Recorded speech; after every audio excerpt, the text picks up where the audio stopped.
Good evening. Hope everybody's doing well. I'm going to call this meeting to order at 5:01 p.m. on, what's today? Monday, July 29th. Okay, so do the roll call here first. Let's see. Nicholas Acevedo, absent. Okay. I see Dennis Baker's here. Curtis Black. Okay. Jim Carlson's here. Jeff, are you here? Absent, okay. Annie's got an excused absence too. Susan DeSantis? All right, thank you. I'm here, I think. Okay, let's see. Arlene is excused. David Gooder? All right, thank you. Lynn Hackman? Thanks, Lynn. Laird Hayes? Absent. All right, I see Charles. I see Ruth. Scott Laidlaw? All right, thank you. Katie Love? Thanks, Katie. Tony, I see Tony. Thomas Ming? All right, thank you. Jim Mosier's here, yes, sir. All right, Maxwell Pearson? All right, thank you. Robert Rader? Absent. Harrison? All right. Nancy's here. Amber Snyder? All right, thank you. Debbie Stevens is here. All right. Christy Walker. All right. Thank you. Paul's here. Lori Williams. Okay. All righty. Well, thanks for being here. Any public comments? Anybody from the public here? Yeah. Jim or Dennis, please. You're not from the public, but yeah. Of course. Okay, I wanted to, it's more of a, it's just a statement. For the record, I want to state unequivocally that this committee had nothing to do with the creation of the housing element for the proposed general plan, the one that's moving forward. There's recorded evidence. There's all kinds of things that indicate that we were told very specifically we had absolutely no input, no control at all over that, because there seems to be the assumption by some people that we somehow created and signed off and said, oh yeah, that housing element's cool. Thank you.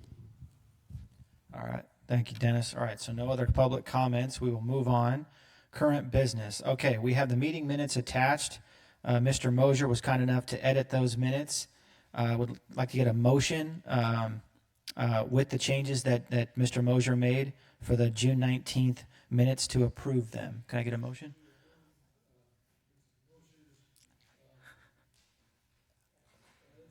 All right, thank you. With the minutes. Okay, great. Thank you, Thomas. Appreciate that. Do I get a second on that? Okay, thank you. All in favor? Aye.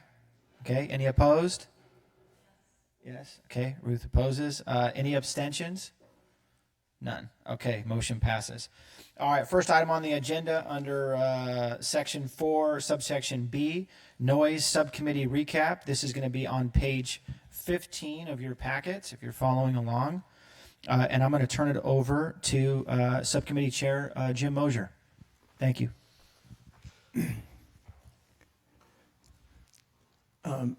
Thank you.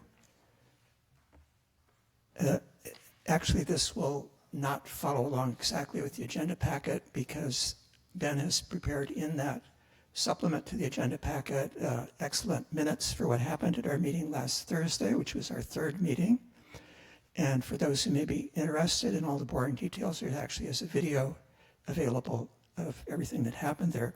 So I wanted to back up, and I prepared some slides here to try to inform the general committee here what our noise subcommittee, having started a little late, is trying to accomplish, and also some feedback we're seeking, and I think Ben is hoping that we'll get tonight.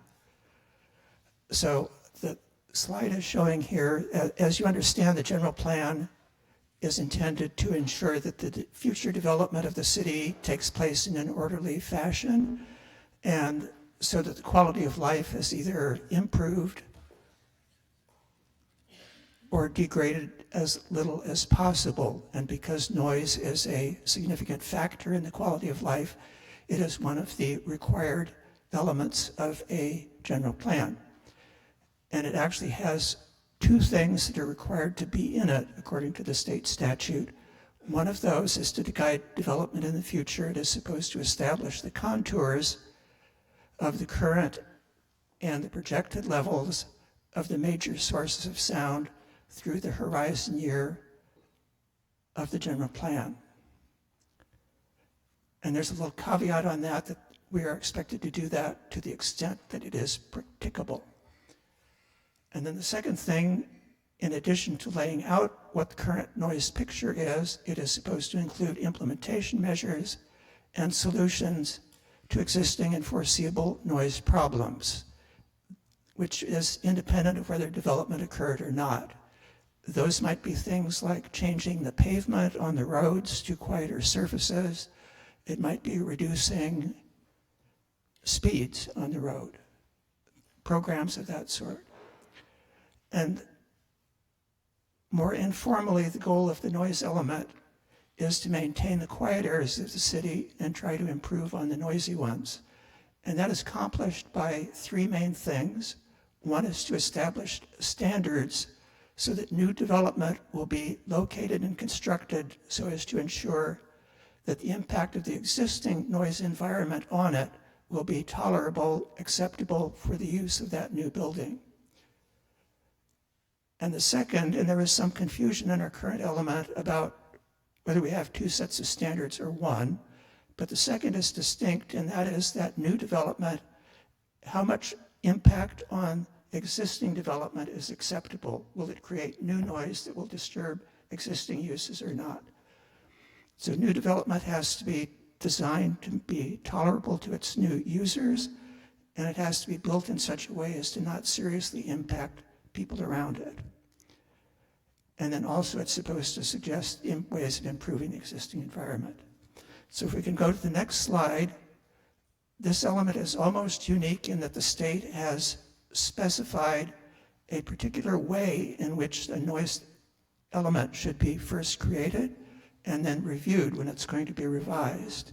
And I apologize, the original of this is kind of blurry in the state guidelines, but our committee is currently on steps 2 and 3, and we're seeking feedback on steps 4, 6, and 7. Step 2, which we've made a little bit of progress on with Ben's help, is to review the noise complaints being received by the city. And we've received those so far from the Community Development Department's Code Enforcement Division, where they see primarily complaints. Their biggest complaint that they receive is about construction noise. We have made some progress on number 3, which is to identify the major sources of noise in the city, and those remain as they have been in the past iterations of the noise element, primarily traffic on streets and noise from aircraft, primarily coming from our own airport. And added to that in the future, we're anticipating that there will be changes in air mobility, which will impact both safety and noise. The steps we're having trouble with, 4, 6, and 7, because this was not part of the contract with DUDEC, is the state would like us to build on that. At the bottom, step 6 and 7 involve experts in the field to project what the future traffic levels will be, both on the ground and in the air, and project what the noise picture resulting from that will be. That's clearly beyond the capability of the noise committee members ourselves. And then related to that, the producing of contours is step 5, which is up at the top, which is to conduct a community noise survey, which is actually to document what the current noise is in the city by measurements at a variety of points. And if we can go to the next slide, it will show you the contours that are currently in the general plan. As you'll see in the packet, we received a recommendation from a DUDEC expert acoustician, I think is the way you pronounce it. But because of the odd way our general plan is posted, she actually had not seen our contours. And these particular ones have a number of problems in them that I can point out. number one, this diagram, which is supposed to be shown sometime in the future, a little vague how far into the future, was updated last year by our staff without consultation with this group to put new airport contours. So you'll see in the gray at the top is the John Wayne Airport, and you'll see some little lines around that. Those are the airport contours, the noise produced by aircraft over Newport Beach.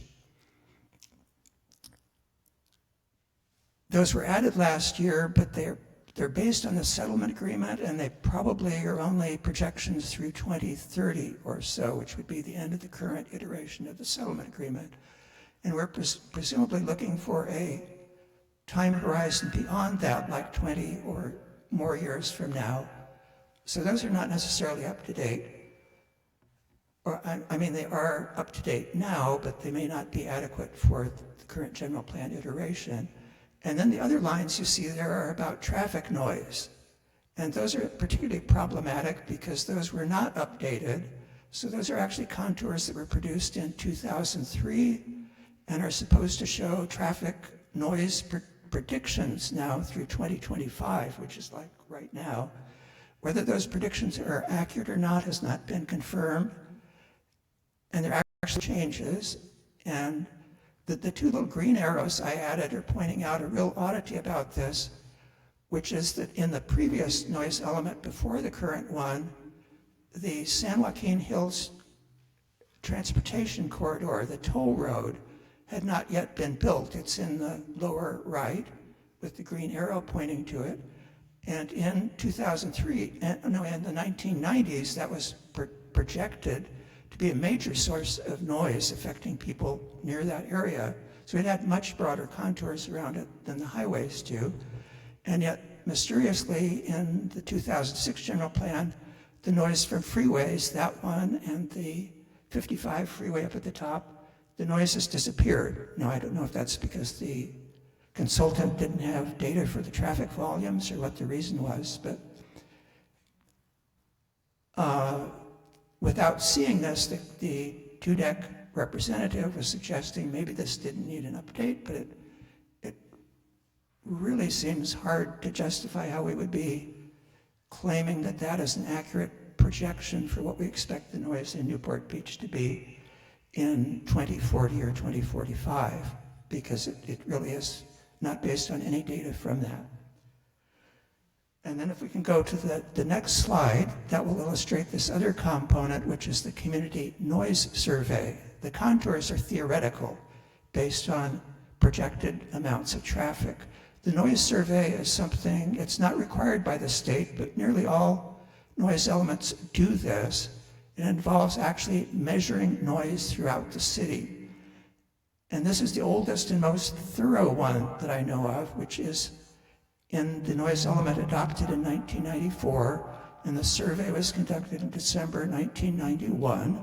And someone went around to 38 places in the city and actually measured what the noise level was at those, with the little bars showing at the bottom are showing the range of noise from the quietest to the loudest that was observed and the average observed at that location.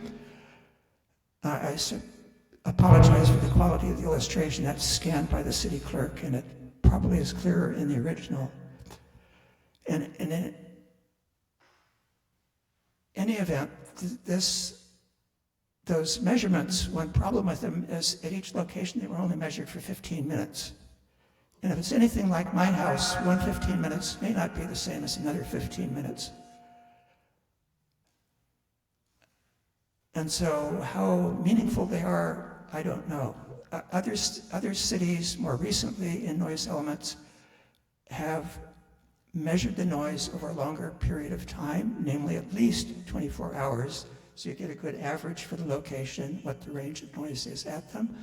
And the next slide will be showing actually the change in technology. The reason it was only 15 minutes back in 1991 and 2003 was the equipment was a little bit cumbersome on a tripod and so forth, and a technician had to stand by it so it wasn't stolen, and, and note what the noise sources were. This is taken out of a noise study submitted to the planning division for an application for a pickleball facility, which would be at the Newport Hyatt Regency on Jamboree. And that little thing hanging on the tree is evidently all they needed. And they were able to record the noise, the highs, the lows, and the averages, and everything in between with that little box hanging up there. It looks like a tiny little bird feeder. So the technology has changed. And then that comes to the next slide, which is the feedback that Ben is asking for us to get, and we're hoping to get from you, the committee as a whole. One is whether it is, because these are not in the current contract, and the first two are not things that the committee members themselves can do. So Ben, I think, is wanting us to ask the committee as a whole whether there would be support for investigating how much resources is needed to, number one, update those noise contours so we actually have a meaningful projection of what the noise would be like in 2040 or 2045, which would probably involve somebody doing traffic projections and then being able to predict noise from that. Traffic projections were actually made recently in the EIR for the housing element update, proposing to add 8,000 new dwelling units to our city. But those are only through, I think, the end of the RENA cycle, which is 2029. So again, they don't go too far into the future. And the consultant who prepared those has noise numbers for some locations, but they didn't actually do contours. So there may be kind of a halfway approach to this. Anyway, that's the number. So I don't know what we're supposed to do here. Are we to ask for a straw poll or some discussion of whether updating the noise contours is useful? I think that's a good place to stop for now. Any questions, comments? Ruth, please. Thank you. Thank you for that information, Jim. So I don't know how to determine if updating the noise contours would be useful. So I think that would be a place I would like to start. So one of the reasons that we recommended this is there is a development that the city has recently approved in the airport area where a developer is going to take an existing parking lot and turn it into rental housing, build a parking structure to make up for the parking that's taken away. The parking lots in the airport area are often owned by a third party, and the building owner doesn't own them. And when that was approved, the building owner adjacent sued the developer because of the disruption and noise that the construction would cause and diminish his returns at his building. In other words, it would be harder to lease when it was under construction. So that was part of it. We've got new stuff going that we haven't considered. There's no base, no contours, no base to say this is the baseline. What you saw at the soon-to-be pickleball courts is developing a baseline, and then somewhere they'll go measure the noise of pickleball and say this is the delta. So I don't know if that answers it, but that was part of the basis for asking for it. Yeah, and I didn't explain, trying to be relatively brief about this. The current plan actually has, as the state requires, both existing, which were in 2003, and projected, which are for 2025 contours. And since the consultant didn't look at them, she didn't realize that they do show changes. They're not big changes. And surprisingly, the projections for 2025 were actually predicting that some areas of the city, the traffic noise would improve. For instance, in the commercial corridor of Corona Del Mar, the contours there were actually predicted to diminish over those 20 years. In a few other areas, they were claimed that they were going to get louder. Whether any of that came to pass or not, I don't know, but a new similar, I don't want to use the word projection, a new similar study of that would perhaps reveal whether those expectations actually came to pass or not. So that would be an additional reason that it might be useful. Thanks. Tony, please, and then Nancy. Thanks. There was more than general consensus in the noise subcommittee that the noise studies and contours that we did get exposed to were in fact either incomplete, too old, or not broad enough. So it really was the consensus that an expanded noise study would at least establish benchmarks and baselines going forward. Because I think we can all assume that regulations are not going to get any less in this town. I would hate to think that we're going to have performance standards set on whether you're doing an airport development or an apartment development or commercial development, and those performance standards are based upon antiquated data. So I'm not looking to break the bank. I'm not saying, just give them a blank check over there and have them go ahead and do their study, but I really do think that we have inadequate noise studies. Thank you. Thanks, Tony. Nancy.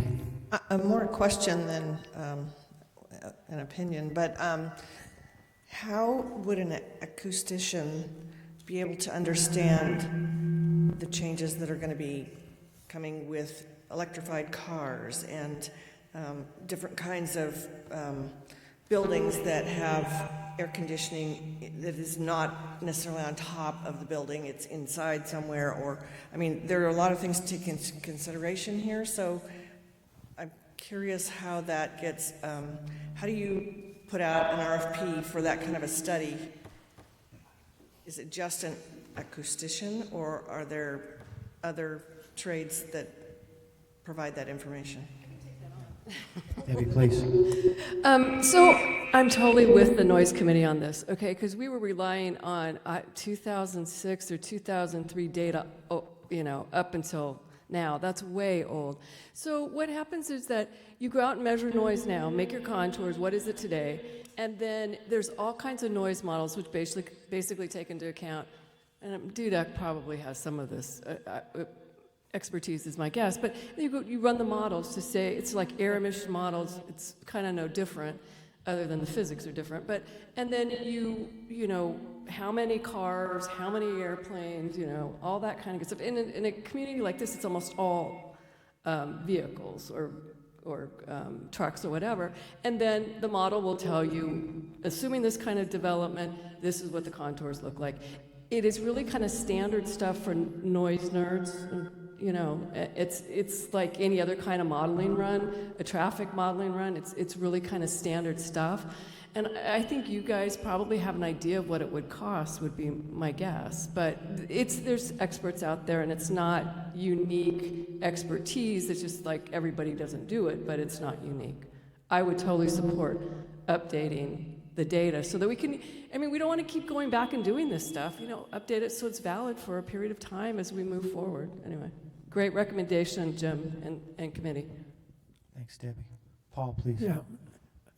Just a quick question for Jim. Is the noise element, is it to consider the Pacific Coast Highway noise from the west end of town through, let's say, Irvine Boulevard or beyond Hogue for sure, or is that a Caltrans state information that's off limits for us? No, not at all. Those are all noise sources. When I mentioned even the freeways are not included, the Dudek acoustician was surprised she said they should be included. And the purpose of those is to guide us in planning not development on the highway, but development adjacent to the highway. So we do need to know the noise that they produce.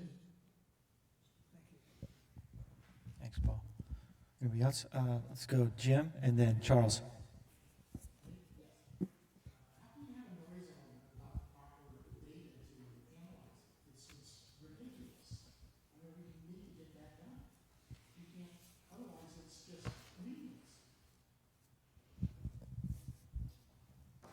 Okay, I'm on the committee. I learned today for the first time that the 73 freeway doesn't have it. In our housing element, we're promising housing at Coyote Canyon. We certainly should have a baseline for the noise at Coyote Canyon for that future development. Thanks, Charles. I agree. I think we need correct data to make good decisions. Dennis, please. Not to leave this, but is there any need or should we be capturing what is working in noise? So the example I'm thinking, I live in Noise Central at PCH in MacArthur, and the enforcement programs that have been done in cooperation with the other coastal cities, they haven't eliminated it, but they certainly have been effective. I mean, anecdotally, it works. When they clamp down, it gets quieter. So that's the one thing, maybe that's where things get better. Then the other thing is, I don't know how, we're talking about a plan for many years, but things change so quickly. So as an example, I would say, like Harleys and large motorcycles were for a long time where the noise sources are not, they are still, but not so much. Now we have new cars that are modified that backfire, really backfire. They're brand new cars. That we didn't have a year ago. I don't, I'm kind of throwing out there as a loss because I don't know how you even anticipate that or can you build that in.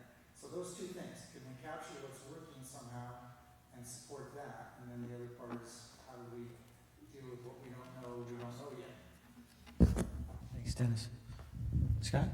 I'm just curious from the consultant side, what is I don't know if you can comment off the, top of your head, but what is the trend out there? Like my gut would tell me that technologically we're moving towards quieter cars, quieter airplanes.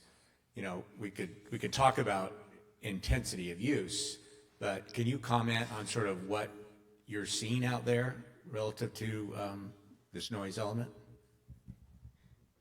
So I think one of the things that might be some helpful context around this is what we do to update noise contours is we're first working with you, the community, and the city to know what new noise sources there are since the 2006 general plan update. So we're not trying to anticipate what future potential noise sources could be in terms of new technologies or something like that. When we're looking at future projected noise, we are looking at things like traffic.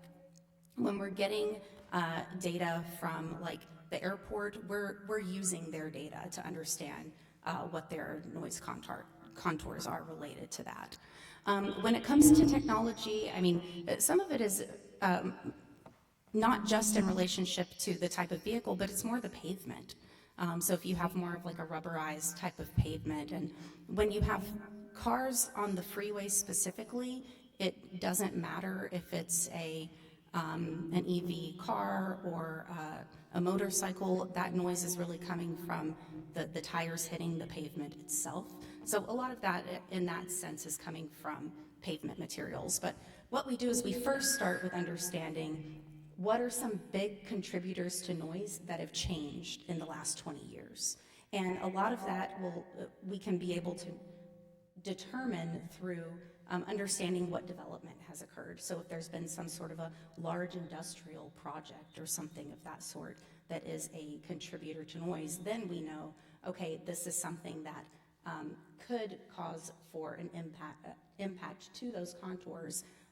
But having that level of change, it does have to be a pretty significant sort of project to have an impact on those noise contours. So I don't know if that's helpful context. Thank you. Susan?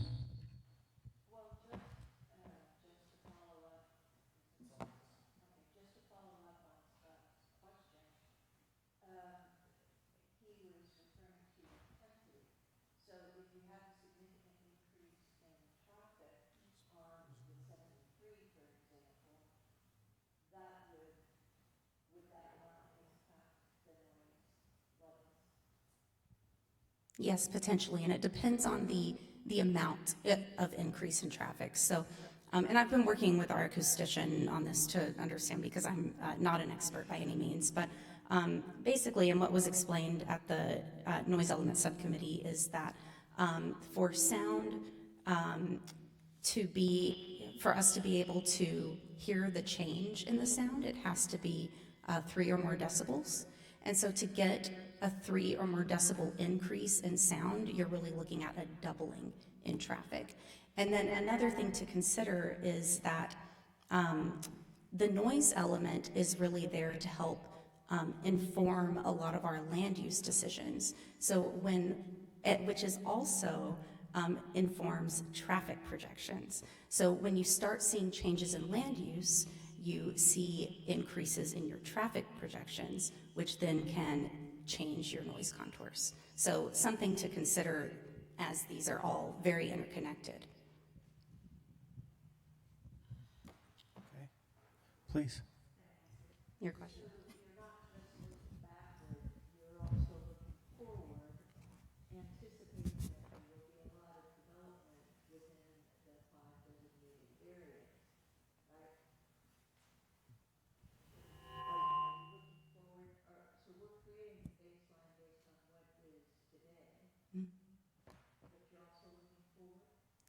If there are land use changes.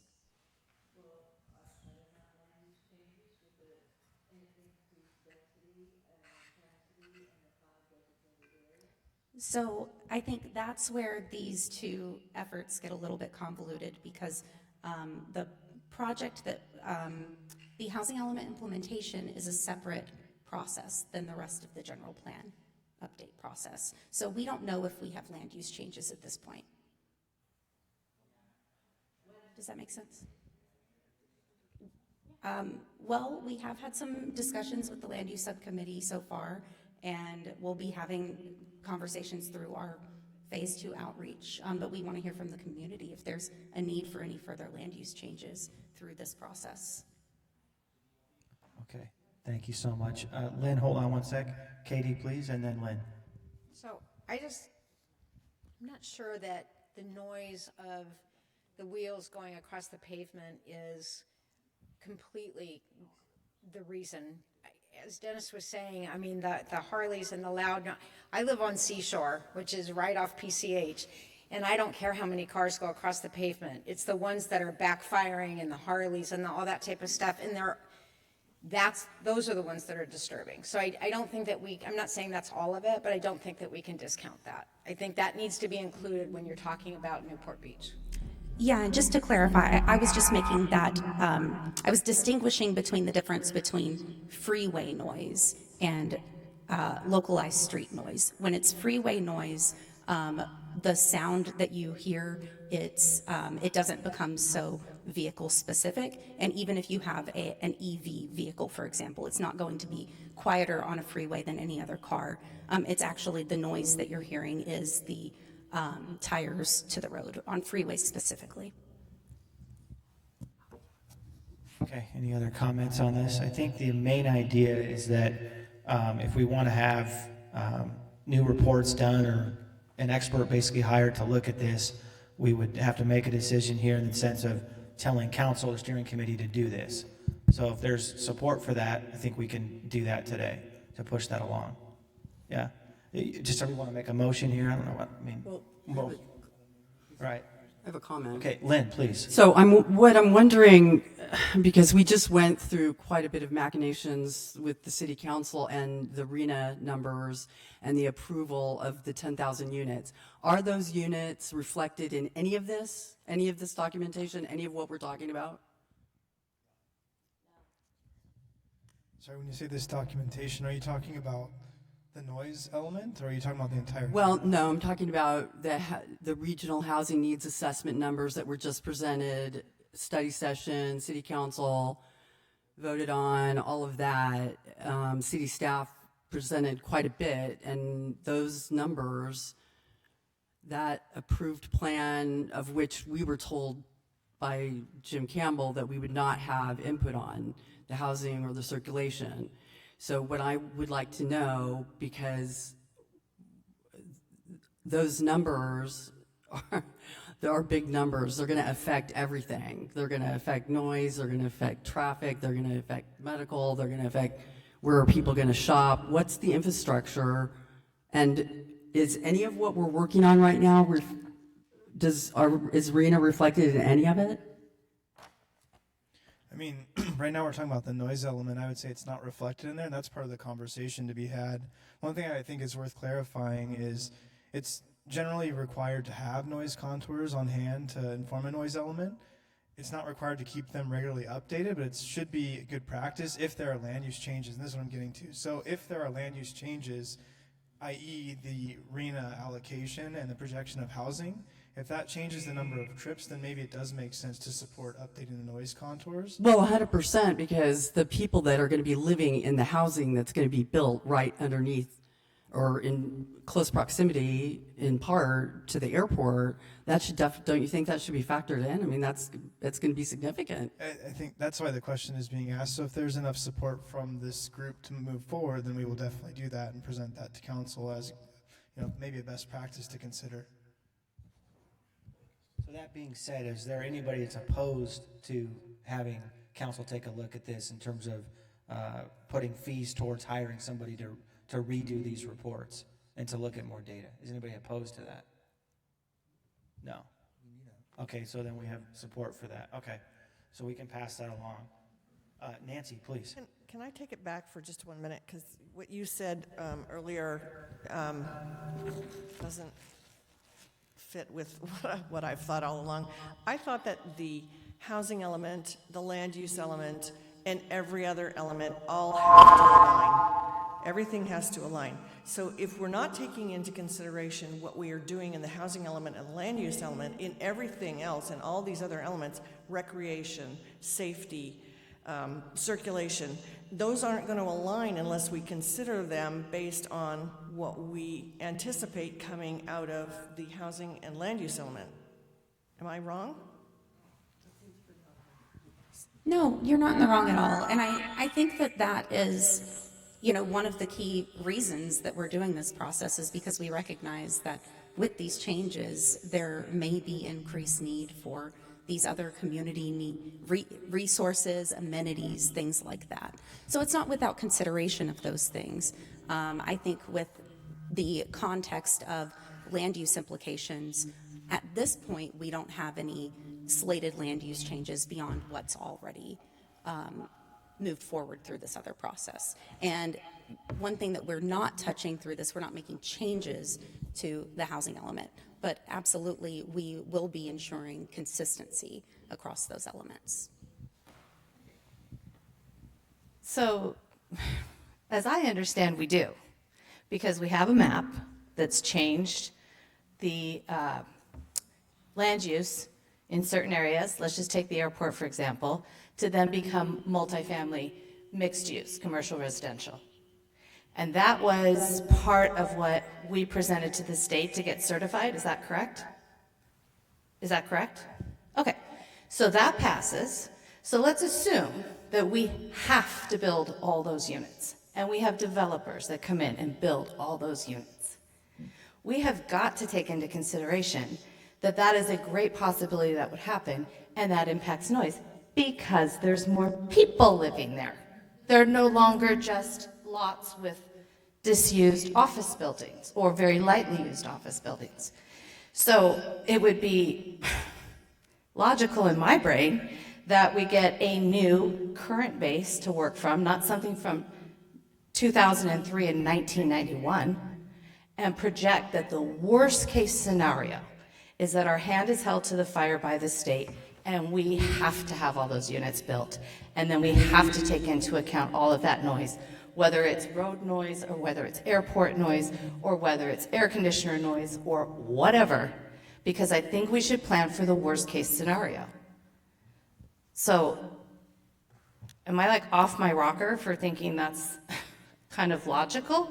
Because the best case scenario is the state somehow changes in leadership or somehow we reverse things and we're not putting our hand to the fire to build so many units to increase on the traffic and to increase in the human consumption of fossil fuels, electricity, and everything else that eventually causes noise. Thank you, Christy. Yes, Ruth. Thank you. Piggybacking on what you just said, I think that's the conflict that we're dealing with is Sacramento has stuck us with these. None of us want them. We don't have a choice. And I'm just thinking not even as far as the airport, right over here in Newport Center, 2,400 plus units there. Imagine, the noise and the traffic on MacArthur, San Joaquin, San Miguel, Jamboree, and everything in between. So we include anticipating that in the noise element. Sounds like a good plan. But then 5-10 years from now, we've got exactly what you're talking about. What good does it do? I don't mean what good does it do us, but what does that provide for us when we have no choice in the matter? So I'm not saying we don't do it, obviously, but I think that's the rub, right? We don't know what's going to happen, so. All right. I think that's fair. Okay, so we'll pass it along. Jim, anything else on your report? That was actually number one. Number two, closely related. Closely related is the value of conducting the community noise survey. And unlike the contours, which are theoretical, the community noise survey is to baseline and document actual noise currently in the city. So 20 years, and the value is not so much now because we don't have a really good baseline of what it was 20 years ago. We have a few 15-minute readings. But the primary value of this is that when a similar committee 20 years from now is looking at the general plan, or a councilman or woman is saying, noise is so much worse now than it was back in 2024, we know whether it actually is better or worse than it was. And also, when we say this area of the community, the noise here is all coming from aircraft, this area it's all coming from traffic, it's to document whether that actually is the case or not.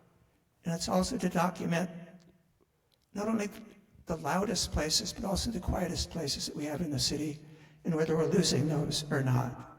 So I do think this has at least as much value as the other one, and it possibly doesn't require quite as much work because there may be more applicants for development who have done 24-hour measurements at their site, like the pickleball person did, and we might find some of that in the city records, but it would require some actual measurements and careful documentation of the current state of the city. So I would hope the sentiment is the same, but if there's any discussion on that, it's welcome. No, I think all three of the remaining of these are helpful, and I think we should pass it along too. That I think they all play well together. And then if the council consented to funding that sort of a study, then our committee and the GPAC, I think, would be wanting feedback or recommendation. Where are the key places in the city that we want to benchmark what the current noise is for reference in the future? Agreed. And then the third question, which I can answer partially, is are there new noise sources or ones that we've overlooked? I don't know major sources that we've overlooked, but new ones coming up in addition to perhaps more air conditioning and more buildings that need to be insulated for environmental sound is the question of advanced air mobility, which involves the future expectation of air taxis running number of people in electric powered kind of helicopter-like aircraft, which is expected to be coming in the future, and also delivery of packages to homes by drones. And these are both issues that have both safety and noise implications. So my suggestion here, and I brought it up because this is our chance to communicate between subcommittees, is perhaps that there are people who can inform us about that. One of us is an assistant city manager, and another is the airport director. And to economize on their resources and not wanting them to repeat themselves, perhaps we should have a joint meeting of the safety and noise subcommittees to hear from them. And if that involved a majority of the GPAC, the meeting would have to be noticed publicly, but I don't think that's a big problem. So I am suggesting that or asking for concurrence on that being a good idea. Yeah, I agree. Dennis, please. Is there a comprehensive list of the sources, and I don't mean individual sources, of types of sources of noise? Otherwise, we've talked about traffic, we've talked about construction, is there someplace where there's a list that says, these are the noises we're talking about? You know, babies crying, dogs. I mean, there's a lot of them that could be on that list. I was just wondering if there's actually a list anyplace, either the consultant or the city. I guess I know Elizabeth is not the acoustician, but the acoustician made reference to noise sources not being like individual air conditioning units coming online, but something more significant like a new railway or a new industrial park, something that's really moving the needle in terms of noise. Now maybe cumulatively, I know Virginia attended the noise subcommittee and mentioned that climate change is happening and more air conditioning units are coming online, so collectively there could be an impact. But I think in terms of new or additional noise sources listed number 3, I'd imagine that there's probably a list that Dana, the new acoustician from DUDEC, could provide that lists out the type of major noise sources to consider when you're planning for the future. That's definitely something we could look at getting, Dennis. Thanks, Dennis. The last item? Do you want to go over the last one? Or we're done? Okay. So I think we passed it along to City Council that, and to the steering committee that we need to put resources towards updating the reports, getting correct data with a look at sort of what the future looks like and what transportation looks like, and of course with the 10,000 new units coming in and how that impacts anything. So, any other comments? Any objections to that? All right. Good. All right. Okay. So we'll move on to subsection C under section 4 for current business.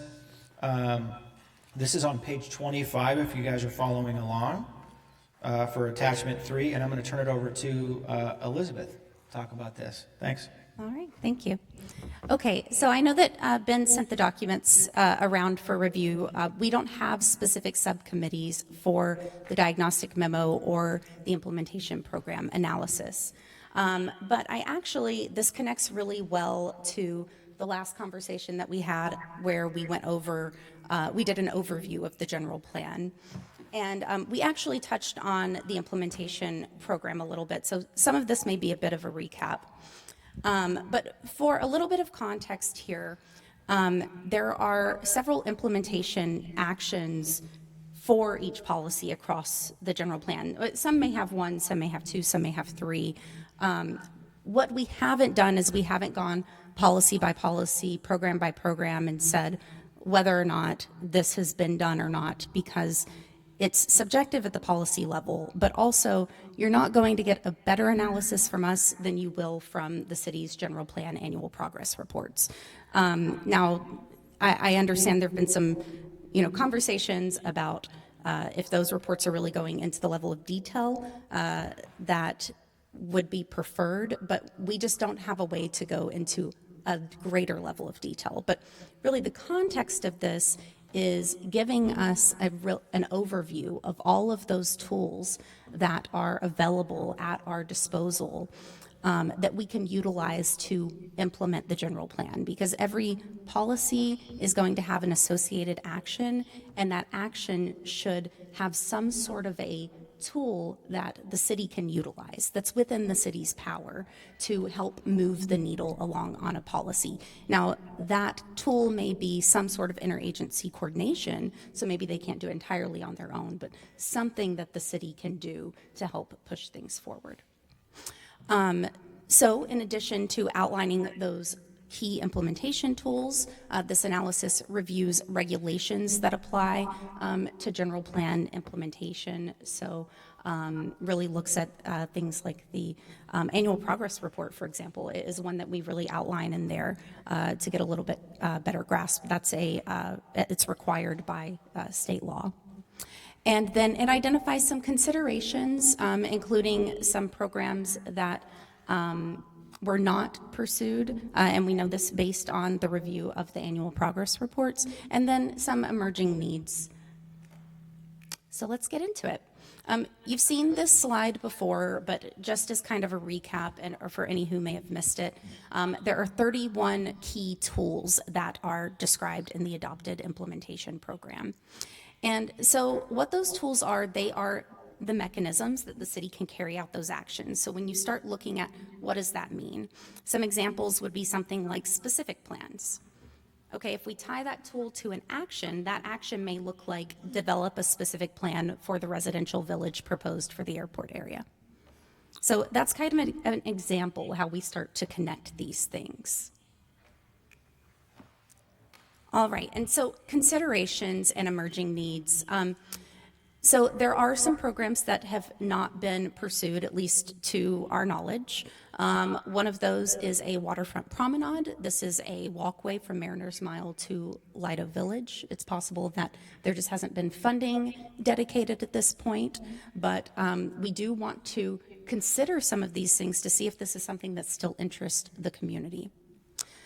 There's also an action for an adjoining cities border committee, and this is a committee who would specifically be focused on efforts that require cross-jurisdictional coordination, where they would be weighing in on those efforts. And to our knowledge, that has not been established yet either. And then the other thing that was unpursued is the joint harbor management study with the county, which I know that we've heard a lot of input to date, and I imagine that that's something that there is still some interest around, but it's something that we certainly want you to consider. Some emerging needs. We've heard very loud and clear that there is a need for general plan monitoring. You all want a lot of teeth tied to this general plan, and one of the things that's been suggested is similar to how the housing element annual progress reports are done, which those are required by the state, is to each year take a deep dive into an element or two, where you're really looking to track the progress made in implementing that element. Managing congestion, we've of course been hearing a lot about that, and we've heard some comments throughout our outreach about things like complete streets, things like connectivity from the airport area. We've heard that there's a need for maybe better bicycle access, things like that. And of course, accommodating growth, which is a key topic area here, where we have a greater need to accommodate in terms of community resources, infrastructure, and other needs of a growing population. And then one of the key emerging needs that we continue to hear from this committee is related to sea level rise and coastal hazards. So we imagine that there will be a lot of strong implementation actions associated with that. All right. So before I get into the diagnostic memo, I'm going to pause there. Dennis, please. Yeah, you are right about the implementation. Yes, we have said that's deal. How binding is something that's in the general plan? This is a speculation I'm asking for. How binding is that to actually have future councils do that? And also, do you have any idea what the costs are, or maybe from other cities or something, to implement, say, annual implementation? You maybe have that, maybe you don't have that. I mean, those are two questions I have. How binding can the general plan be on the future councils, and what are the costs involved? Yes, absolutely. So future councils are responsible for previous council actions. So what the council adopts today, future councils are still bound to that unless they amend that in some way. But I think that there's been some questions around how implementable is the general plan? And I know we went over this in a little bit more detail with the general plan overview. I think it's helpful to think about how the council, city staff, the decision makers use the general plan. And it typically is deferred to on a decision by decision basis, where you're looking through the applicable policies and actions of the general plan as you're making a decision to see if your decision is aligned with the general plan and if the policies in the general plan support that. It doesn't typically act as a checklist, but I think that that's where we see opportunity for the monitoring to help it guide decisions a little bit in a stronger way. Did that? And then the cost of annual tracking, I don't know, but I actually think that it would be fairly easy for, and I don't want to put anything on city staff, but they could probably get an idea of about how much staff time it takes to do the housing element annual progress report, and they could probably apply that same process to any one element and get an estimate that way. Okay. Charles, and then Susan. So a future council could enact a policy to direct them to live up to the promises made in this. One of the problems that residents have had is that in the last general plan, a great deal of things weren't implemented. There just was no appetite for it. So even though it was in there, if a majority of the council doesn't have an appetite for it, it just poof, it never comes up. So perhaps a future council could have a policy that they adhere to it, because a lot of us are wasting our time for stuff that doesn't end up happening, and that's what happened last time. Thanks, Charles. Susan, please. This is a question for Elizabeth. Could you provide a snapshot of what is happening in other cities where the city manager, where there's a decision that the city manager will use the general plan and actively guide what is occurring within the city? Is that not a trend where there are more jurisdictions now where that is happening? Where the general plan is more of a central governing document within the city being administered through the city manager's office? That's interesting, Susan. I mean, it really depends city by city, and each council is going to have their priorities.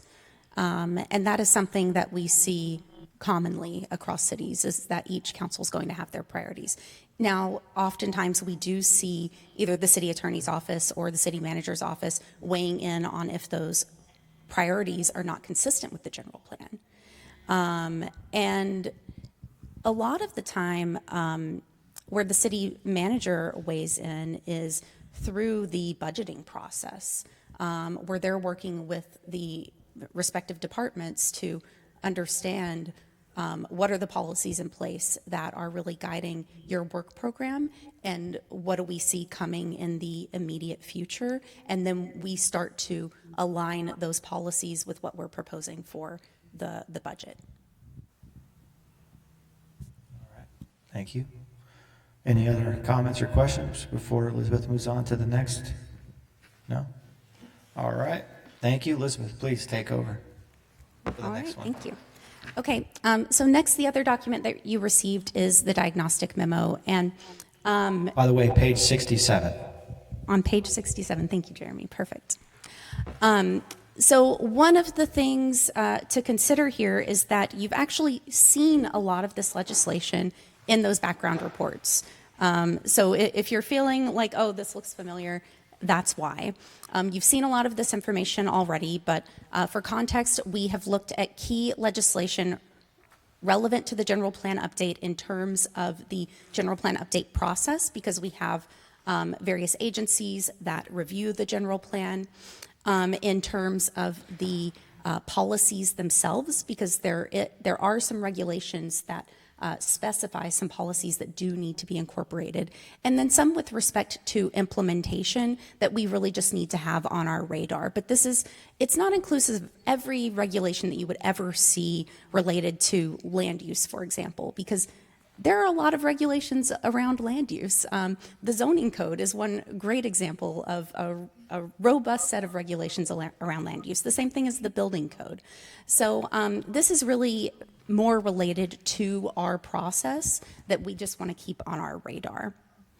We also have outlined some applicable bills that are currently making their way through the Senate and the Assembly that we just want to be sure that we are keeping on our radar in the event that they are signed into law.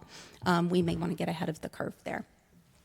And then the final thing that we've done, and we coordinated with city staff on this because we weren't sure where to incorporate this. But we've outlined all the legislation that really defines and establishes the process for environmental justice and general plans. And we've also incorporated an environmental justice assessment. So I'll walk you through that as well. Yes. Does this analysis and everything you're going to be talking about include the legislation behind the regional housing needs assessment? No, it does not. So actually, let me back up here. So this is specific to the arts and cultural, the harbor and bay, the historical resources, land use, natural resources, recreation, and safety elements. So we have not incorporated anything in here on circulation, noise, or housing. The housing, in part, it's because these are not at this point within our contract or our scope of work. But one of the things that we won't be touching through this process is the housing element. Also, if I did a diagnostic memo on all the legislation associated with housing, there's been more than 100 bills adopted since 2017. Right, but all of this is part of the general plan, correct? And when it's all said and done. Mm-hmm. So we're excluding some elements, but including others? Yes.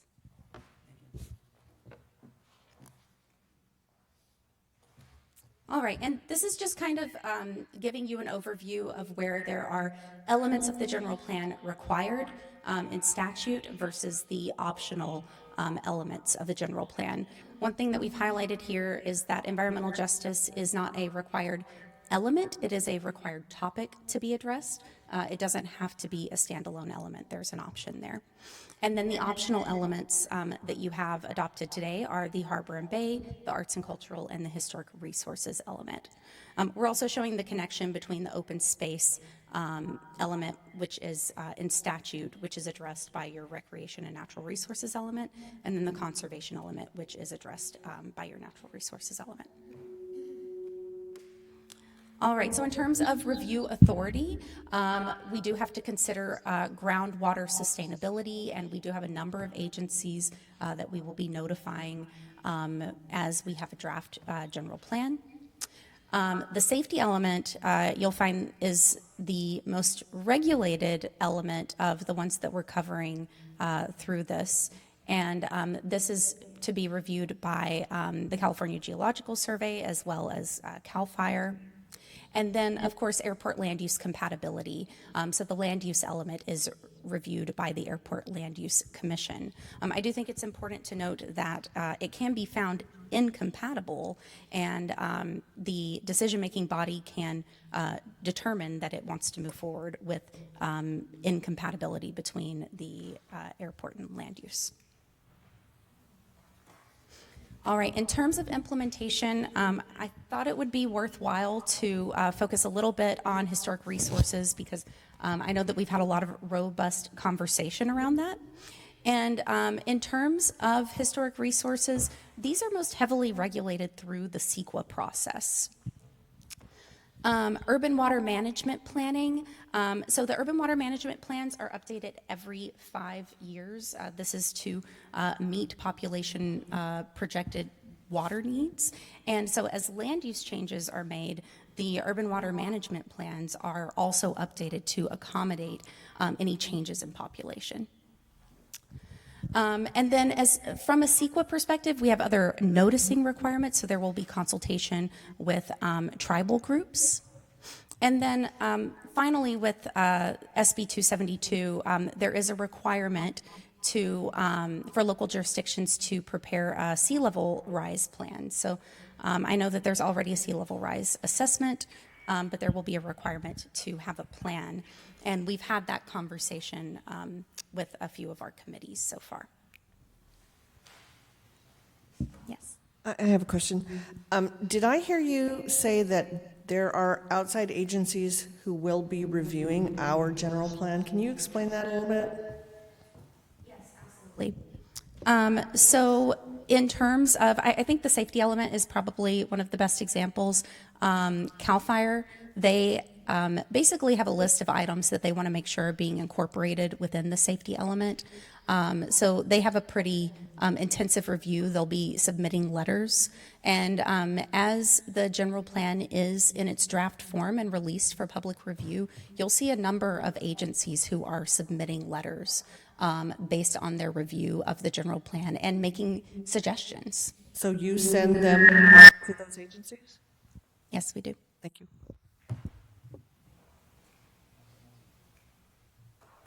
All right, so moving on to the policy-specific regulations. I wanted to put these up front because, again, these are optional elements. So you're not really going to see a lot of regulation in the general plan update for arts and cultural historic resources in Harbor and Bay because they're optional.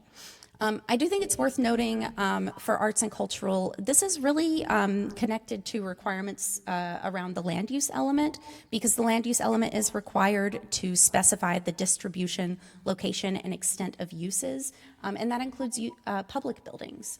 So thinking in terms of libraries and community centers. Historical resources, I did mention, this is enforced through CEQA. So whether it's on a locally designated list or if it's through the National Registry or the California Registry and there's no overlap, CEQA's still catching that. That does require review through CEQA.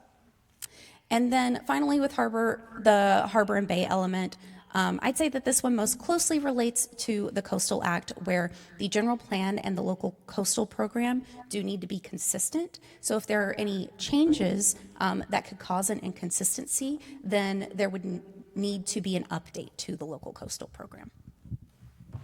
Just a quick question. Is one of the agencies then the Coastal Commission that Nancy was referring to? So actually, no. The Coastal Commission does not weigh in on general plans. We have had this conversation internally. It's possible that they may be willing to have some informal conversations and like a gut check on some policies. It's not likely that they would write anything down for us, but they don't weigh in on the general plan update.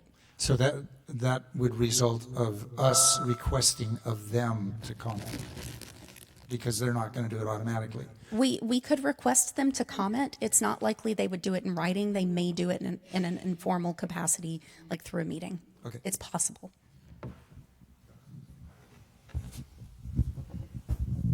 But, I mean, Ben could speak this maybe better than me, but if there was any change to the local coastal program, they would have to review that. So if something coming out of the general plan led to changes in our LCP, then that would be reviewed. Yeah. Yeah, perfect. Thank you, Scott. All right, so getting into some of the required elements, natural resources and recreation. So we already touched on the sea level rise plan. So we imagine that there will be a policy incorporated there tied to an implementing action. And also there's a requirement to incorporate policies around considerations for water supply and demand coordination. So again, this is related to the urban water management plan, but also connected to natural resources. In terms of recreation, this is required to address equitable open space access, climate resilience, and rewilding opportunities. So this is opportunities to preserve or even expand open spaces. All right, so safety is, again, the most regulated one. So we've got several key pieces of legislation here. Local hazard mitigation plans can be incorporated by reference to the safety element. Safety elements are required to include environmental adaptation, resilience strategies, and a vulnerability assessment of environmental risks. They're also required to identify evacuation routes and locations that have capacity for evacuation, and also required to identify any residential developments that are in hazard areas that don't have at least 2 evacuation routes. And then finally, they're required to identify peak load water supply requirements to make sure that in the event that there's high water demand, there's also enough water for like the fire department if there's a fire hazard. All right, moving on to land use policy. And I did touch on the required distribution, location, and extent of land uses. This is really where you see your land use map because that identifies intensity and location and the type of land use. The one that I did incorporate related to housing is it's SB 166 and AB 2292. And this is just something that we need to be mindful of if there are any land use changes proposed through the land use element update, because we want to be sure that we're not reducing any residential densities that are identified in the housing element. And then airport land use compatibility. So again, we have to consider consistency with the airport land use compatibility plan. This relates to those safety zones.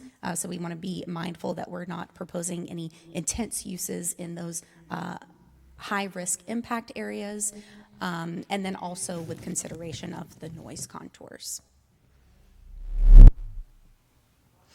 And then recently introduced bills, so these are those that have not been signed into law yet, but they do have a lot of momentum, so we anticipate that they may be signed into law. Safety elements would be required to address extreme heat, which we've already heard from the safety subcommittee that they're interested in addressing this, so I think that should be a pretty easy one. This is the one that I included on circulation elements, just so it's on our radar in case there are any policy changes.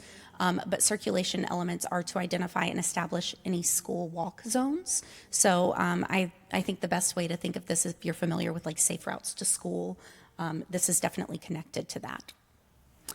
Conservation elements have to consider the effect of development on the movement of wildlife and habitat connectivity.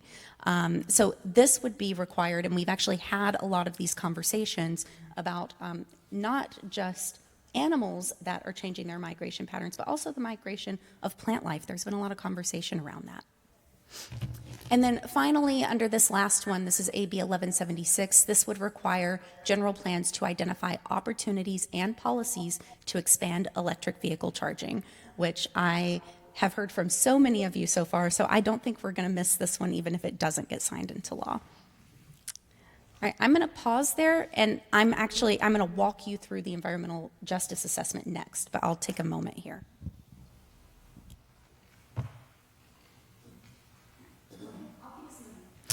All right, so I'm going to walk you through how we did our assessment. There's a lot of regulations and a lot of guidance around this, but just for a little bit of context, the purpose of environmental justice is to protect communities that endure a disproportionate share of environmental pollution and public health hazards. So that disproportionate kind of component is really key there, and you'll see how it starts to kind of play in the assessment. So what we first do is we need to identify if disadvantaged communities exist in Newport Beach. And for context, a disadvantaged community is a lower income community that faces disproportionate environmental burdens. And when we're looking at community, we're actually looking at the census tract level at the data that's available to us. So starting with SB 535, this is where you have both if you're familiar with the CalEnviro screen, the CalEnviro screen 3.0 and 4.0 combined will identify where there are any disadvantaged communities. You can see it's a small map here, but I'll zoom us into a closer map once we get there. But this does identify a census tract that overlaps with a small portion of Newport Beach. It's important to note that this disadvantaged community it's only identified in CalEnviro Screen 3.0, not in 4.0, because the data is now showing that it's been resolved, but it still matters for the purposes of our assessment. Then we look at low-income communities. So we're looking for anything that wasn't identified through CalEnviro Screen. So low-income communities, we look to AB 1550. It has an online map that we've used. And we've identified one additional community that is really just south of the airport area there, and that's a census tract that overlaps. So once we know that that's a low-income community, and the same one that overlaps with Callan-Virus Green is also there, just so you know. So once we identify that low-income community, we then look to the Office of Planning and Research's general plan guidelines to see what do we really need to assess here. And we're looking at community-specific data as it relates to pollution burden. So once we go through all of these steps, let's see, there it is. We then end up with these two tracks. Tract A, we look at it on the ground and we go, okay, we have a lot of residents here, so we need to further assess this against all of our environmental justice issues. So there are issues or pillars, however you're familiar with them. It's in OPR's guidelines. We look to Tract B, and Tract B, if you're familiar with the area, it's really a very small sliver that's overlapping with Newport Beach, and it's actually a small industrial development. So not only are there no residents there, but it's also not identified in Callan-Virus Green 4.0, so it really doesn't require further assessment. So where our further assessment is focused is on what we're calling Tract A. These are not the tract numbers. It feels like a lot to write those numbers down every time you're mentioning them in a report.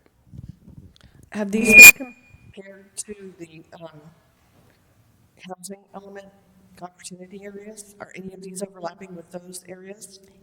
Yes, there is some overlap here. So for the purposes of environmental justice, what you really need to understand is if your housing element sites have been disproportionately placed within disadvantaged communities.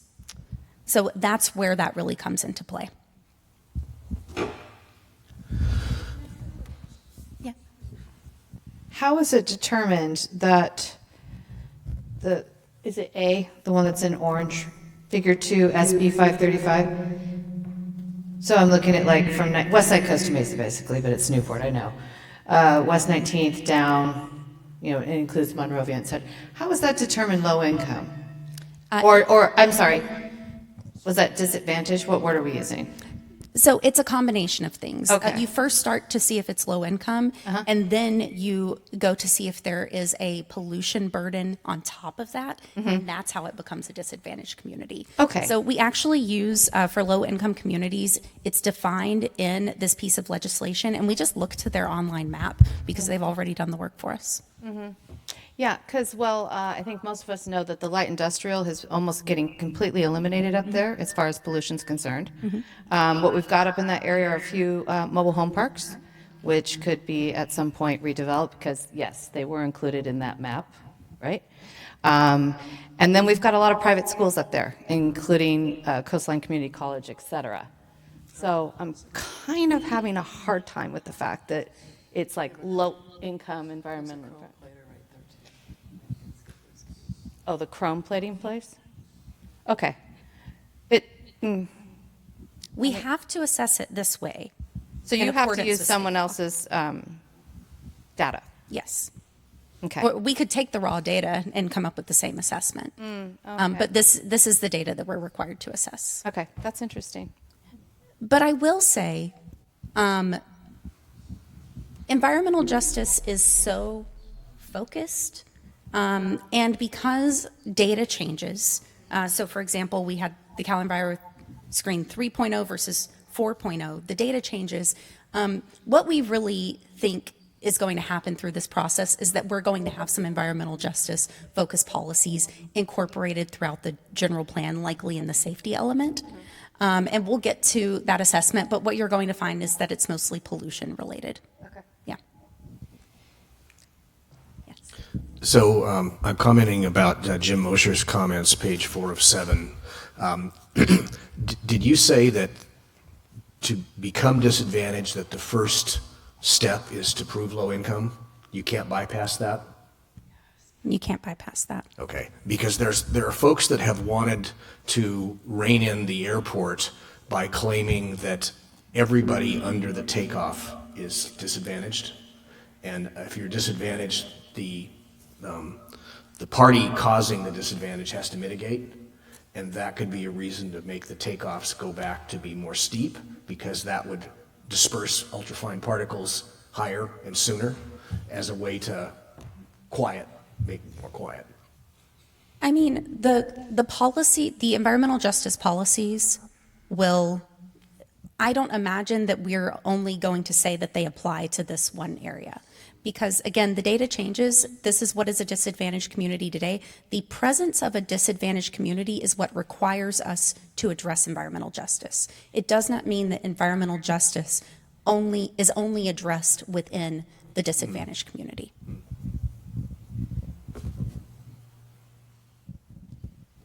Okay, perfect. Yeah, I want to make a couple of brief comments about the environmental justice analysis.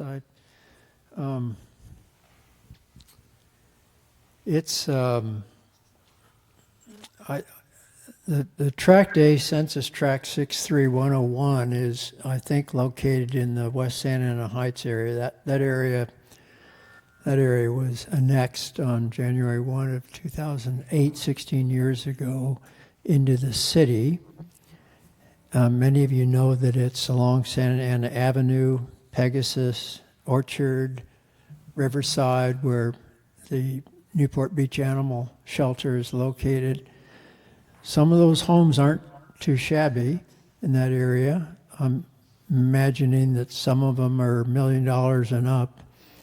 I can tell you that there are two very large Newport apartment projects in the area, Newport Terrace Apartments and Village Heights Apartments, but most importantly, and I don't know whether whoever drafted the analysis has looked at the Newport Back Bay Townhomes project at the corner of Santa Ana Avenue and Mesa Drive, 16 units ranging from 2,400 square feet to 3,200 square feet and starting at $2 million.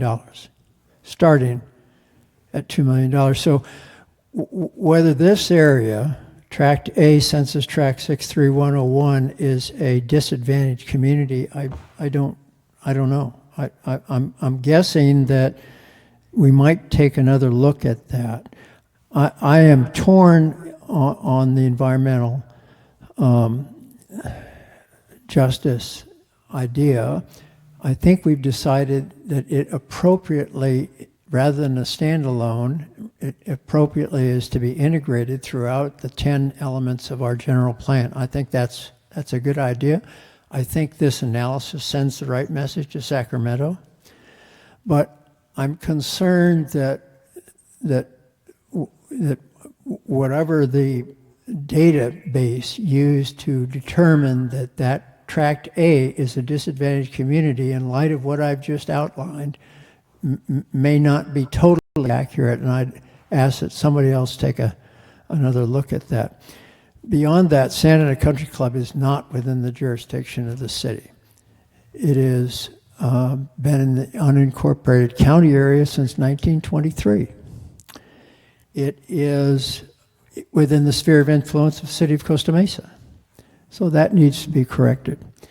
And then finally, at page 119 of the analysis, a sentence starts and it doesn't finish. It says, given the proximity of the Upper Back Bay and the recreational amenities that it offers, and then there's no completion of that sentence. So that might be looked at as well. Thank you. Absolutely. Thank you so much, Paul. Yeah, we'll go back and revisit that, and we'll go back and confirm the data. I do think one thing that's worth noting is that this assessment of whether or not a disadvantaged community exists, it wouldn't be anything that we would be sending to the state necessarily. It's really just our kind of, what's the word here? It's the determining factor of whether or not we are required to address environmental justice or not. So if those policies don't necessarily need to focus on any specific tract, and I think they're also just worth incorporating, because at the end of the day, data can change. The data, is updated, and you may find that these disadvantaged communities are no longer considered lower income, or they are no longer facing any sort of pollution burden, but you could find that maybe there's some other census tract. And I think one other thing that's worth noting is that, especially if you look at Tract B, but it applies to Tract A as well, is that these are crossing jurisdictional borders. The data is collected for the entire tract. We don't have a way to parse out that data. This is just the assessment that we are required to do. So to that point, it's entirely possible that the issues are coming from across your own city boundaries, which is why we've been able to make this assessment by looking on the ground within Tract B of what's in Newport Beach, that this doesn't really require further assessment. We've done the assessment for Tract A, so we do recommend incorporating environmental justice policies, and I think that they're going to come about naturally anyway, because I've been hearing from all of you so far about the importance of air quality and these other kind of things. So I think that we don't even necessarily have to frame it as environmental justice. I think that we're going to get there whether we call it that or not. All right, I'm going to highlight just a couple of the issues that we did find in Tract A. So this is the one that we assessed. And we really look at those that fall within the top 75th percentile of having an issue. This goes back to that disproportionate burden. So when we're looking at that percentile, we're looking at how it compares to other census tracts across the state. So you may say, well, this is an issue. I know this is an issue. And that's worth noting. We want to hear that kind of information, but just know that it may not be considered an issue in terms of how it ranks against other census tracts. Sometimes we just have issues that we deal with in California, and I think a lot of us deal with them. So the key thing that we did find is that pollution burden is the number one issue. We saw some key indicators related to cleanup sites, toxic releases, traffic-related pollution, as well as impaired water bodies. We did look into the particulate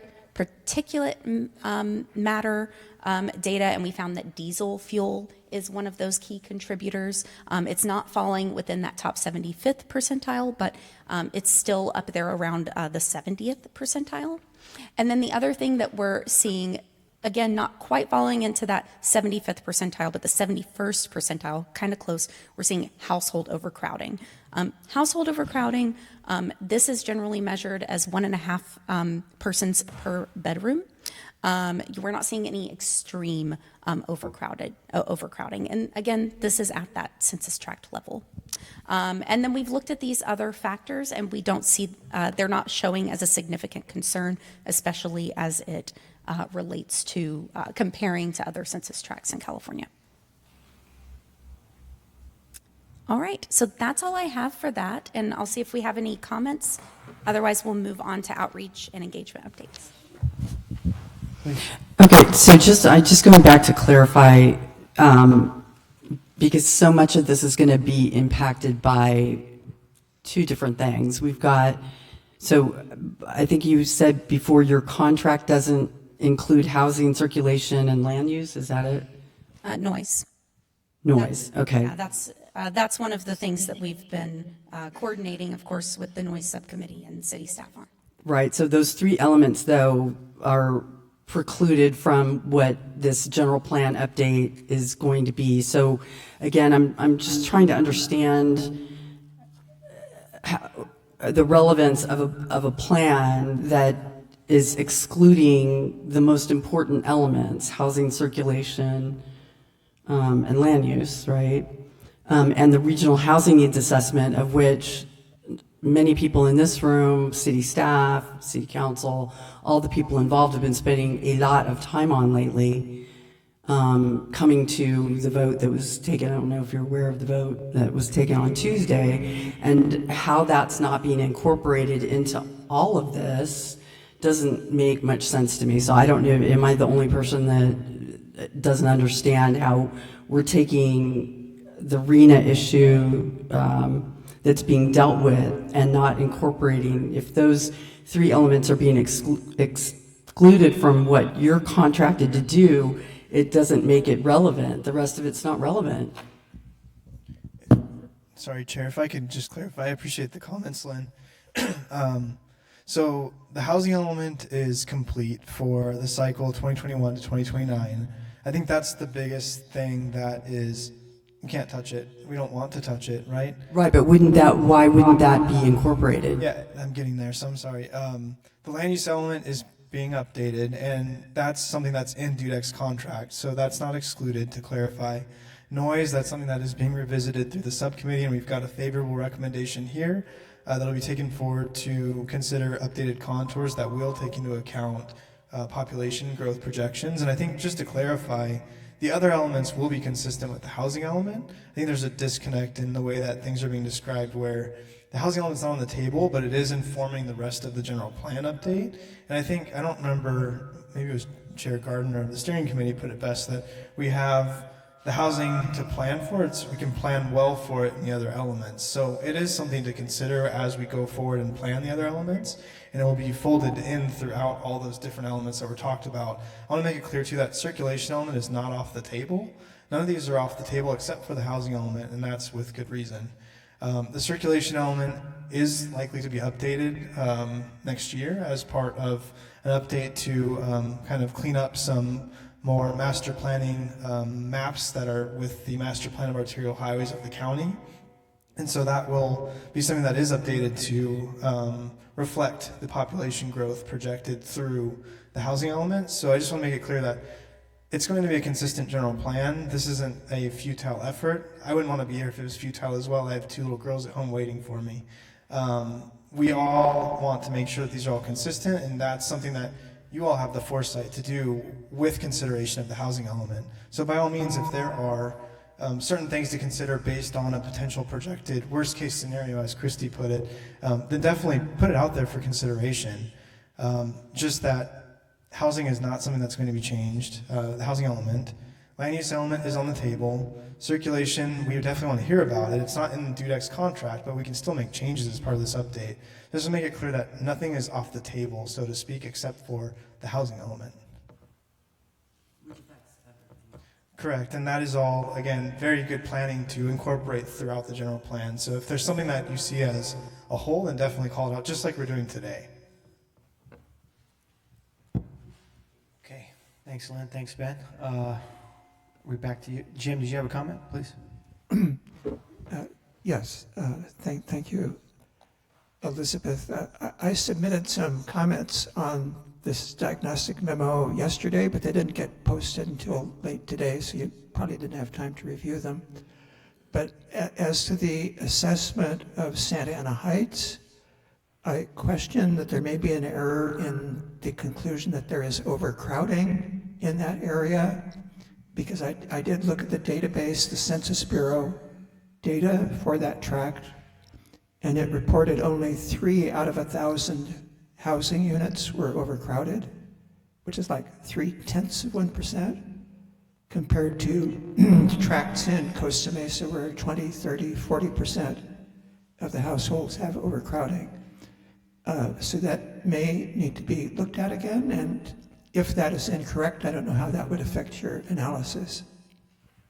Thank you, Jim. I did double check the data, and we're looking at the Healthy Places Index just to see how it compares to other census tracts. So it's falling in the 71st percentile. So those numbers that are reflected are accurate. But I did kind of get a chance to go through all your comments, and I do really appreciate them. And we're going to be incorporating changes where they're needed.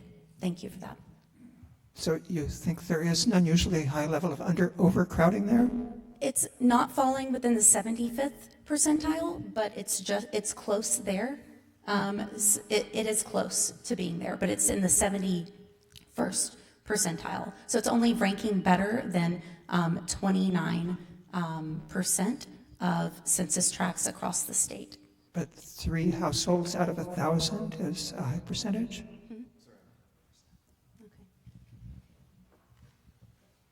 I don't know the data that you went to, so I'm not really sure, but we're looking at the Healthy Places Index, so I don't have the exact numbers.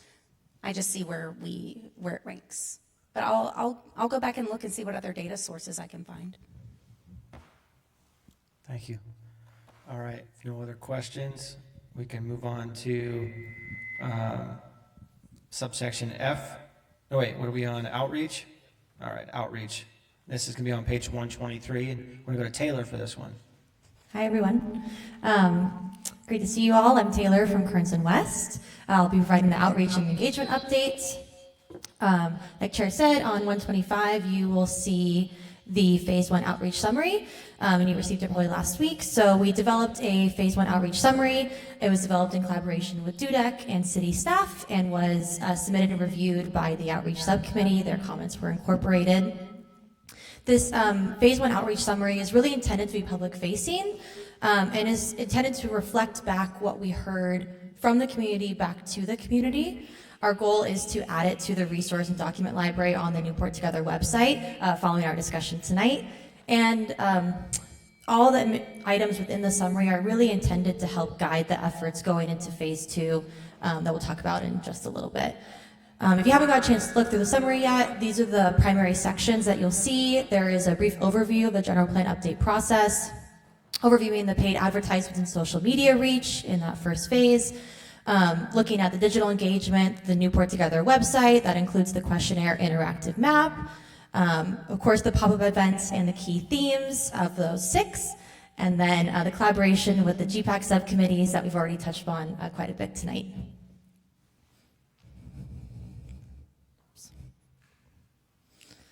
All right, so here you'll see listed the key themes we heard from the community. This list is a compiled list from different input opportunities, the pop-up events, the digital engagement, and the subcommittee meetings.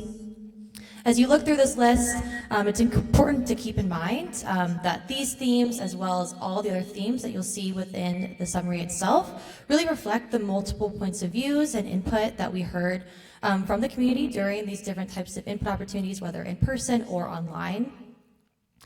It was very clear, especially during the pop-up events where we got to meet people and residents and community members in the city of Newport Beach. The residents were really intrigued by the general plan update process. Many of them had heard about it already, which was very exciting. They were really eager to share feedback and thoughts, constructive, positive, really sharing what they loved about where they live, what they want to make sure they see in the future for their kids and their grandkids. And they're really excited to just see Newport Beach continue to thrive into the future. What you'll see in these key themes, kind of highlighted in blue in particular, are really the core nuggets taking out, as you can see in maybe similar sentiments, right? Really making sure the character and the charm of Newport Beach is maintained. There was especially, we went to the Corona Del Mar Farmers Market and everybody knew each other. It was so great to see that, and that people want that village-like feel continue to maintain. People love their beach and the harbor, want to make sure those are invested and maintained along with local parks and community amenities and city programs, and continue to bring in more small and local businesses. So these again are the narrowed down key themes, but you can see the full list of them within the summary itself. The wrong button. All right. In addition to the data points you'll see within the summary, we've been continuing to monitor the website and digital engagement. As of last week, the website engagement had over 6,300 unique views, and the questionnaire interactive map is still live. We've been monitoring that. We've been continuing to see additional contributions over the past month. And any additional key themes that we see come out of those will be added to and taken into consideration as we plan for Phase 2 outreach. Before we go into these, I'll pause for questions or comments. Just as it's not a competition, but I'm curious how our numbers in those different areas, the statistics, how they compare percentage-wise to other community outreach programs. So obviously, if it was a bigger community, it's good in the numbers. I just wonder if there's any comparison to. Are we doing well compared to other cities? Or are we doing crappy? I guess that's what it comes down to. I don't have percentages to share necessarily statistical, but from my experience and working with Jen and overall Kearns and West experience, the engagement is incredible. The residents, community members, even kids, right? Even at the Battle in the Bay, the kids wanted to share their experience, right? Like they love where they live and they want to continue to see it thrive. And it's been really encouraging to see how excited residents are to share feedback. They walk up to us just as much as we can walk up to people, which I think is always a good sign, especially in community events. And the interactive map has, I would say, a pretty extraordinary number of really thoughtful comments on it. And I think we're on a good track to continue into phase 2.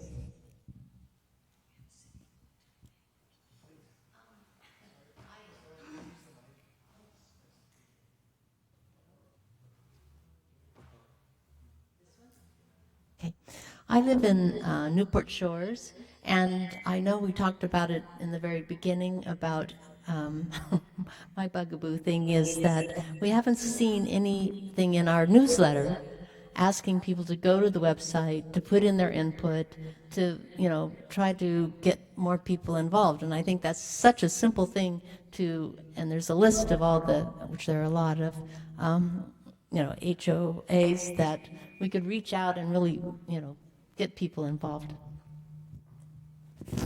Point. It's a great segue. I can address that with the upcoming next steps, unless someone else has a comment before I dive into it. Okay. It's a great segue.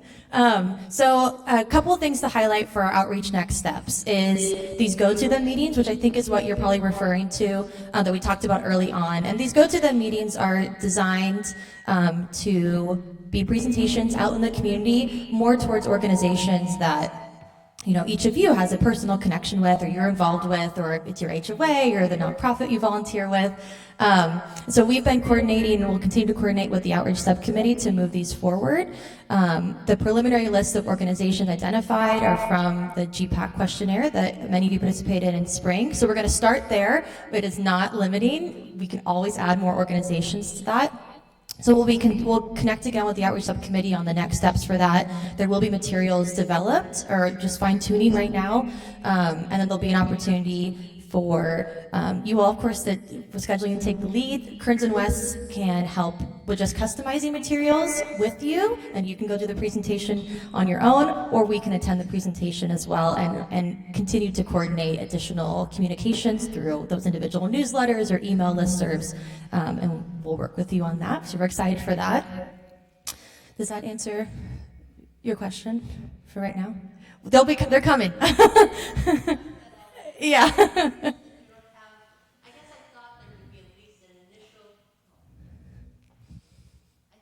Be initial thing, especially since we have the website, that it's just kind of an ad saying, general plan coming, please go to the website, please put your input in, and that there would just kind of be every month at our letter reminding people to go and do that. But I hadn't seen it yet. We've been doing updates with the city manager's newsletter. They've come out 2 or 3 times now, I believe. There has been stuff in the paper, the Daily Pilot, the Stu News. So we're sorry that we missed you, but we'll make sure that I can exchange your information afterwards and make sure that your email and any HOA email is incorporated for our communication. It's my HOA that hasn't had it? It's there's been notifications on a citywide level, and then if we have emails that have been signed up on the website, we've been sending communication as updates have gone out. So my HOA has to ask for the city's announcements? Is that what you're does saying? your HOA get the city manager's newsletter? I don't know. Okay. I we can will talk. ask them. We can talk. I'll help make sure you get information.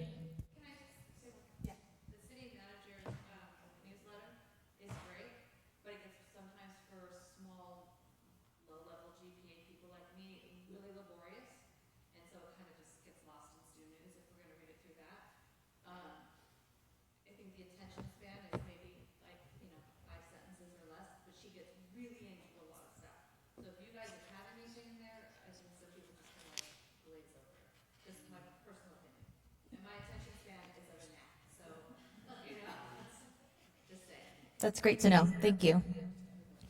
So jumping into the second one, I think all this feedback really ties into consideration as we're developing phase 2 outreach.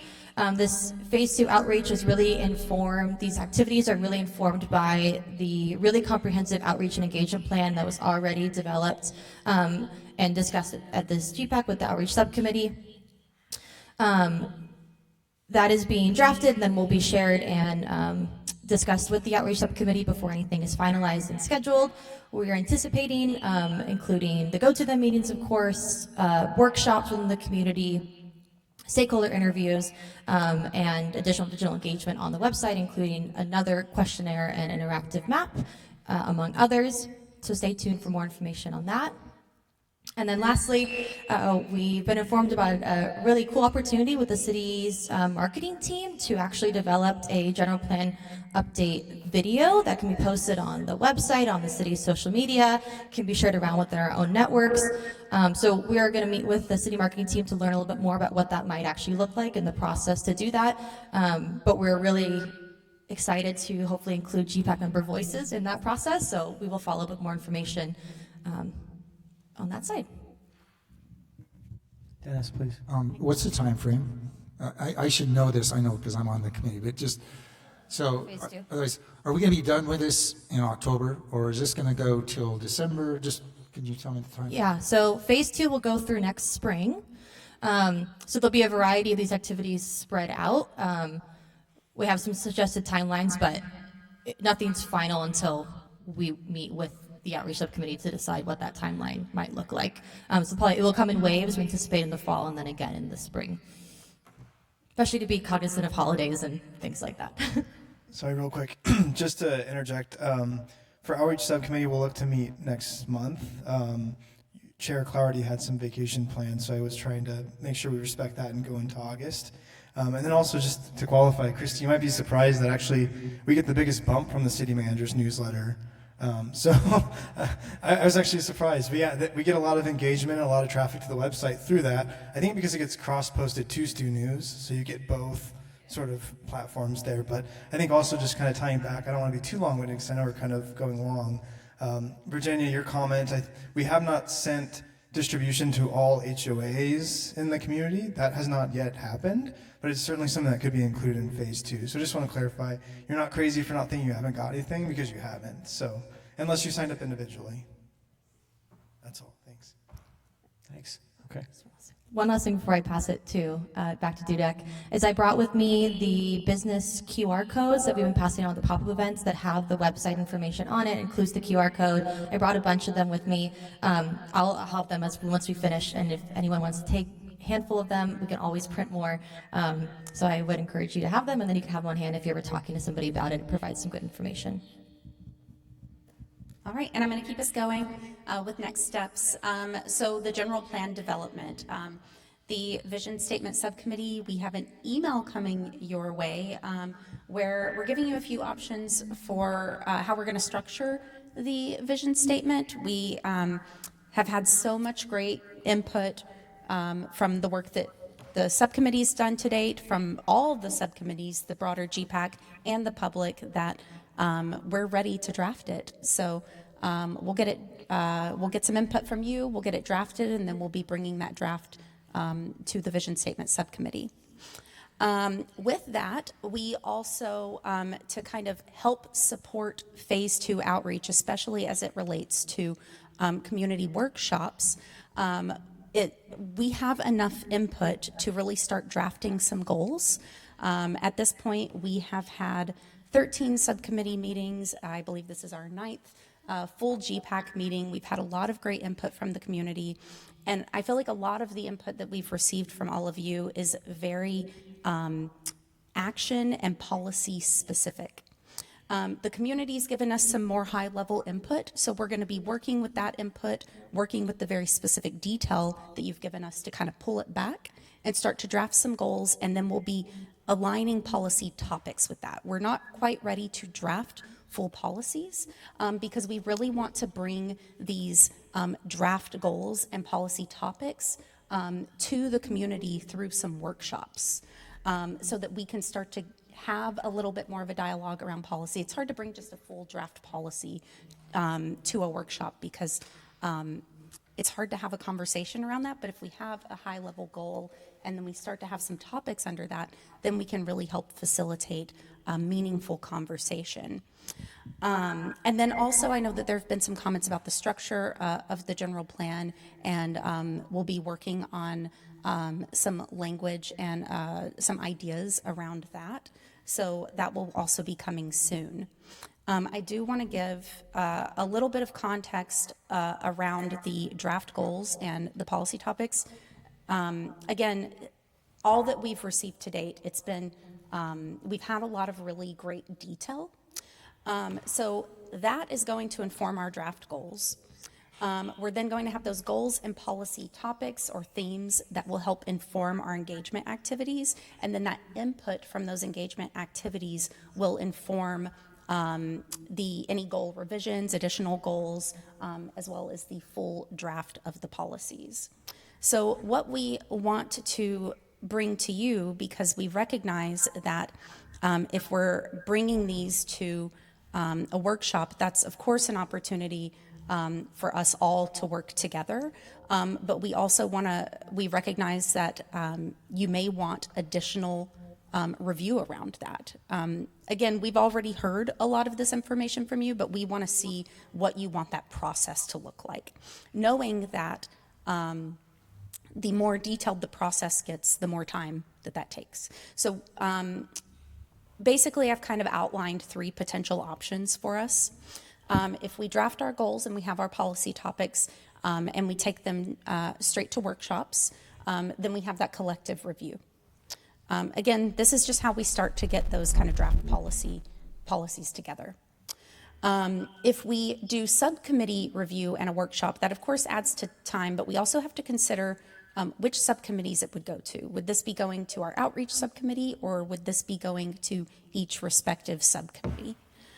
And then the final other consideration is, if it's going to subcommittee review, is it also going to full GPAC for review and then to the workshop? Again, with the consideration of, is this going to outreach subcommittee or each respective topic subcommittee? So Ben has told me we don't have to make a decision today unless it's an easy decision to make. We can always send out a poll. But I did want to put this out there. I, of course, don't want to get ahead of anyone. I don't want anyone to feel like, I'm putting things together without your input. I feel like we've received so much great input, but if we are putting these draft goals and policy topics together and we want to go through a greater review process other than kind of a workshop format, then I want to hear if there are any strong opinions one way or the other. Okay, thank you.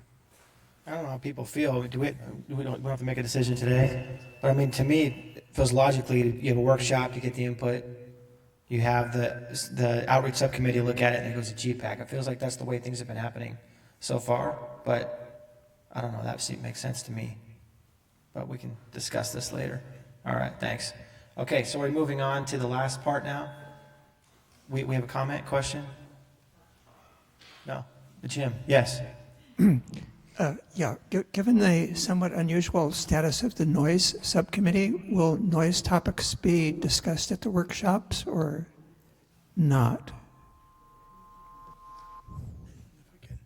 I think this is kind of getting ahead of ourselves for now, this slide. It's not, and it is, because we are going into phase 2, which is general plan development. And so I think the question at hand was really, is the committee comfortable, and I'll get back to your direct question, Mr. Mosier. Is the committee comfortable with DUDEC drafting goals and policies, or policy topics rather, not actual policies, and then taking those to a workshop without going to a subcommittee first? And as the chair pointed out, we have been going to the subcommittee first before windowing anything with the public, and maybe that is something that you all feel is most appropriate. I think I get that sense. So we may end up going to the subcommittee, and maybe it's something as simple as, here's an email of some draft goals, react to them, and if you need to hold a meeting, we can coordinate a meeting. Because what I don't want to do is meet just to meet. I'm happy to conduct meetings, but I'm respectful of your time. And I'm so grateful that you're all sticking it out until 7 o'clock for this very productive meeting. It's really means a lot. It means that you're dedicated to the process, and we appreciate that. But to that end, we'd want to send you goals and then have you react via email. and then we can coordinate and have a meeting if we need to discuss them further. And then those goals, once they're kind of workshopped with the subcommittees, would go to a workshop with the community for a more in-depth review. So if that sounds like a good process for everyone without significant objection, I think that's the way we'd probably want to proceed. So I definitely don't support sending them out without the committee seeing them. Subcommittee, email is fine, and some time to respond. And if no response means you didn't care enough to look at your email, but at least it's been past us. Yes, I think that's probably a safe bet. So we'll go ahead and proceed with that, Elizabeth. And then in terms of noise, I think that'll catch up. This is not something that we're going to do next month. I can see that we'll put some outreach. I mean, it kind of depends on the outcome of what council supports in terms of the community noise survey as well, right? Because we'll start to kind of determine how much policy changes there will be to the noise element. And I know that although Dudek's acoustician did not maybe see the noise contour map, I think the comment was that our noise element's actually pretty good. It might just need some refreshing and updating. So to that end, I could see that we will weave in maybe some questions about noise in certain areas of the city. Is there something that bothers you from a noise standpoint? Something very simple. I could see us weaving that into a survey of some sort. But I don't know in terms of how soon a policy or goal would come together for noise. I don't think it'll be left out if it is something that we direct additional work on from a contour and baseline information standpoint. So you won't be left out. Your subcommittee will not be left out, Mr. Mosier. We'll include it one way or another. I promise you that. Okay, thank you. All right, so last item, moving on to subsection F, overview of upcoming deliverables and objectives. That was it. We already did that. Fantastic. God bless it. All right. So excited. Okay. No, thank you guys, as Ben said, for sticking around. You know, I know it's been 2 hours, but okay. Any additional items folks want to stick on the agenda for upcoming meetings? There is one item I'd like for us to discuss that Ben pointed out to me. September 4th is our next meeting, but I believe that's the Labor Day, coming off Labor Day weekend there. So the thought was either to do it on September 11th or September 18th. Or we could keep it on the 4th if we take a straw poll and no one's really going on vacation that week, and you'd rather just keep, we kind of want to get back to the first week of the month cadence. But I think September 11th is a candidate forum. Yes. If I'm not mistaken. We should just check that because I won't be here. Thank you. For that. What are folks' thoughts? Should we move it to the 18th?